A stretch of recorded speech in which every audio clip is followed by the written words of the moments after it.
తన పొలంలో తానే నాట్లు వేస్తాడు, తానే కాడి పట్టుకుని దున్నుతాడు, ఆ గట్టు మీదే భోజనం చేస్తాడు, తనతో పాటు 10 మందికి రాజన్న క్యాంటీన్లో భోజనం కూడా పెడతాడు. అందరికీ అందుబాటు ధరల్లో కూరగాయలు కూడా అమ్మిస్తాడు. రైతులకు కష్టం వస్తే రైతుల తరపున కోర్టుకు కూడా వెళ్తాడు.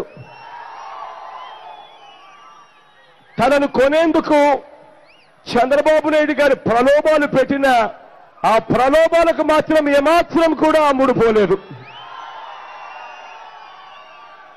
నా సోదరుడు ఆర్కే గత 5 ఏళ్లుగా మీకోసమే పనిచేస్తా ఉన్నాడు. ఇక టీడీపీ నుంచి ఇక్కడ అభ్యర్థిని ప్రకటించారు. ఈ టీడీపీ అభ్యర్థి ఇక్కడ నేల మీద కాలు పెట్టని ఈ టీడీపీ అభ్యర్థి 5 సంవత్సరాలలో ఇక్కడ ఈ నేల మీద కాలు కూడా పెట్టలేదు. ఈ చుట్టుపక్కల రైతులకు ఇక ఎలాంటి రక్షణ కూడా ఉండదు. ఇప్పటికే మీరు చూస్తా ఉన్నారు, ఇష్టానుసారంగా భూములు ఆక్రమిస్తా ఉన్నారు.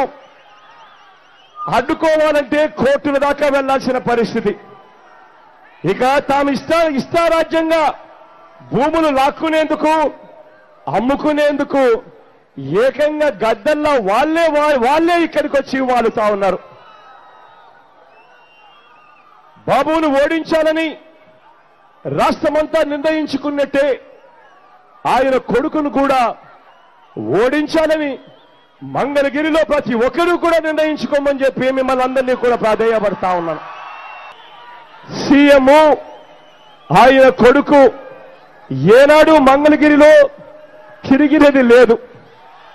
ఆలోచన చేయమని కోరుతా ఉన్నాను మీ అందరితో కూడా.